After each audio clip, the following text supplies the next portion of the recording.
Well, have you ever lost it in commentary? Have you ever sort of got the giggles? A few times. Working with Freddy was always funny. He's good. 'Cause he didn't give a rat's ass. Well, speaking of, I've had a look back in the old tapes. Take a listen to this one. They've been cracking down on this. Joey, explain to us what an escort is.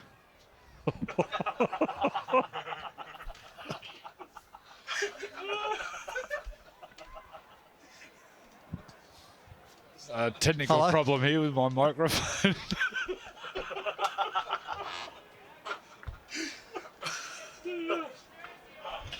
Something's wrong with my microphone. Oh, the fat. There's none better. What is an escort? Ask our guest.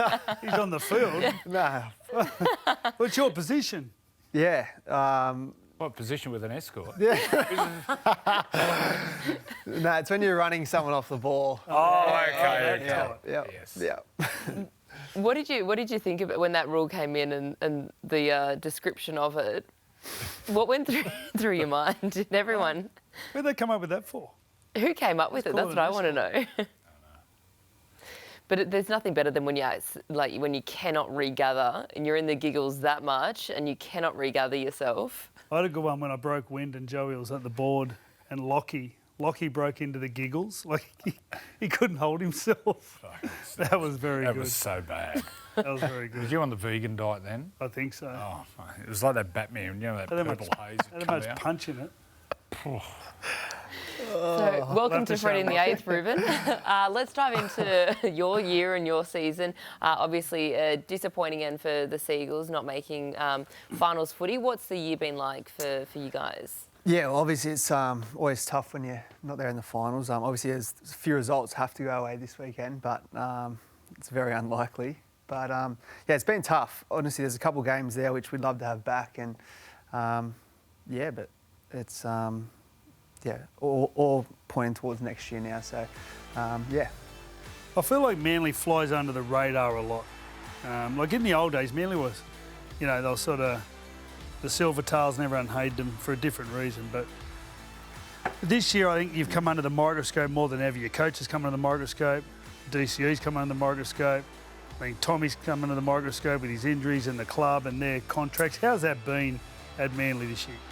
Yeah, obviously, like you said, it did feel like we're under the microscope there for quite a while, and you'd see some other teams who we thought were going better than that weren't getting that treatment. But yeah, obviously there's been a few things going at the club this year, but I don't think they've really had too much of an effect on the playing group itself. Like obviously a lot of it's sort of outside noise and people, like you said, putting the microscope on us. But we haven't come up with the results at the end of the day, and that's what puts the pressure on you and and your coach and the captain and the rest of the club. So we haven't come up with the results that we wanted to, and we thought at the start of the year we were a good chance at being that top 4 side, but we fell pretty far short of that. So it would have been nice to have a few more troops throughout times in the year, but yeah, we've fallen short, and we can only blame ourselves. We saw a clip there of Todai Kola. He has been braining it. Did I say that wrong? Tolu. Tolu. Todai. Todai Kefu. Toddies. How do you say it again? Sorry. Tolu. Tolu. Hasn't he been killing it lately? Oh. What's he like to play with? Yeah, he's he doesn't say too much. He's pretty quiet confidence, but when he goes out in that footy field, he just grows in confidence and just takes the game on. And he's only so young. You ever play with someone so fast? No, no way. Well, you've got the fun. Obviously, Like him and Saab. Like Saab does the same. Like sometimes when he gets it accelerating, it wouldn't matter how close the defender is, he just beats him. Yeah. So fast. He has that usable speed, and obviously there's top end speed and usable speed. He's 0 to 10. He's lightning. Yeah, and we do we call it steel v steel at training when we left first right. You would have done that a fair bit back in the day, and I have to mark him at the centre and give him an inch of space, and he takes it. So. Do you ever do one-on-one stuff? Yeah. I remember we used to do a one-on-one drill, sort of like in a 10 by 10 block. The best two I'd ever seen was Steve Menzies, the back rower, and the other was Manu Vadavai. Mate, just power in a small area. Beaver was incredible at it. Yeah, was that in like contact, like just square on, or No, it was like touch. 2-handed touch. Yeah, right. Yeah. Really? Yeah. Steve beef. Menzies, Steve's a freak, freak, the yeah. beef. What about the politics there at Manly? There always seem to be to and fro and argy-bargy behind the scenes. Do the players, do they see that exterior politics playing out in the media and talking about Siebes and Tony Mestral? Oh, I think, it's very hard to, I guess, not see it at all when you said it's everywhere in the media all the time. So, but you've got to be able to deal with that and, I guess, compartmentalise it a little bit and not worry about it too much. Like, at the end of the day, your job's to play footy and keep your head down on that, and that goes for coming to training and training well and then performing on the weekend. So, you can't look into too much of the hierarchy of it all, or the politics. It's not our jobs, and we need to just keep our head down. What about DCE this week? It'll be his final game for the Seagulls. What are you expecting? Oh, I think he'll go out on a good note for sure. His last couple of weeks have been first class, and I hope we can get the win for him. He might send him re-sign. He off. hasn't signed at another club. Well, you might know the inside. What's happening? What's he doing? Has he told anyone? Make the noise I of the don't know. mascot. Where he's going.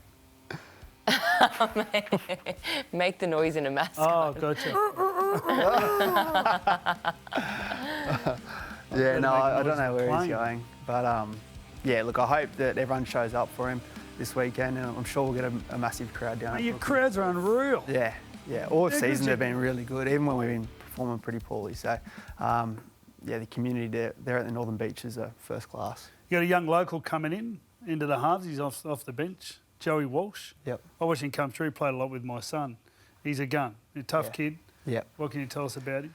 I've been loving watching him at training. I guess when there's a lot of hype around a player, you see him come into the first grade, the squad at training is the first sort of look you get at him, and he's got a bit of mongrel in him and takes the line on all the time, and an absolute competitor. There's a couple of wrestle sessions there where you just try and see where they're Test at. him. Even when you get him on his back, whatever, he's just fighting like all buggery to get out of it. So He's got like a body like you, Joey. Little legs and long torso. He's got the sausage dog body. yeah, Looks like he's got plenty of mongrel in him. I haven't seen him. He's pushing players around and bossing them around. Yeah. Good signs there. Yeah, I love watching him at training, and I'm really keen to see him this weekend. I think he'll have a good career. Have you seen Anthony Large? Has he been over there? Yeah, we had he was there at pre-season. Right. Yep, electric. Yeah, and has a good head on his shoulders What too. position's Really, he? 5'8". Okay. He's a half. So he's at Scott's at the He's at moment. Scott's, isn't Yeah. he? So he come through the Tigers. He was playing there for a while now. I think he come over to Manly last year. Yep. But he's fast, like really fast, and one of those great balance, beautifully balanced athlete. Him and he's got a younger brother as well. Yeah, So Ashton, they're, he trained a yeah. bit Is too. it the Tigers? He's only 15 or 16 and was Yeah. training with our first grade squad, running against us, and he wasn't taking a backwards step. So I think they're two to watch out for. Talking about Brookie, 4 Yeah. points. Surely they can get some money for another grandstand or something there. Do you want to get rid of the hill though? Like it's such a I feel like the hill needs to stay, but they've also got the new one The as well. grandstand where you run Well, you out. get rid of the old, Yeah. yeah, get rid of the Do old that. one. So what is that? What does he get now? 20,000? Yeah, 20 is good. 20. But the grandstand's It's good. public. The one we have. But it's public. Yeah, it's- but mate, you could if get you're a big visitor, one. like you're in the sheds are tiny there. But for us, we're loving it. It's double the size of that. It's not about you, it's about the Yeah. fans. Well, it's state of the art as well, that where you guys have all your recovery behind one of the stands as well. So that's a whole new area that's been built in there. But yeah, you see. The council own it. Because Yeah, they you do. walk your dogs on there, they're dropping headgears.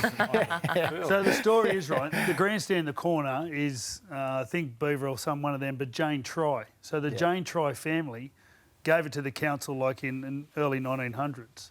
So it used to be, like that whole area was just all cow paddocks.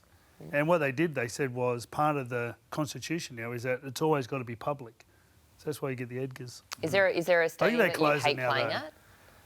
Yeah, well, Penrith Park was pretty. It's always hostile down there, and then they've been going so good for a few years. So, yeah, I don't love going out to Penrith. What about going home? You're a Gerringong boy. You come through, I coach you, like you're a junior at part of the Illawarra system. Yeah. What's it like going back to win? Yeah, I enjoy that. Usually get a few mates to the game as well. They don't usually travel unless it's at Win. But it's good going back there. Yeah, but they're a tough side to play down there as well. I think we've got a bit of a hoodoo there where they've beaten us a few times. So, yeah, Win Stadium, it's nicer. It's on the on the ocean there, There's always a bit of wind up, so it Sock. makes goal kicking. Do you look at the sock before you kick? Yeah. It's Freddie's favourite part of Usually the I go season. out there before the game and I'll try and see where the wind's at, but it can change. I love the sock. He mentions it every time we do a game down there.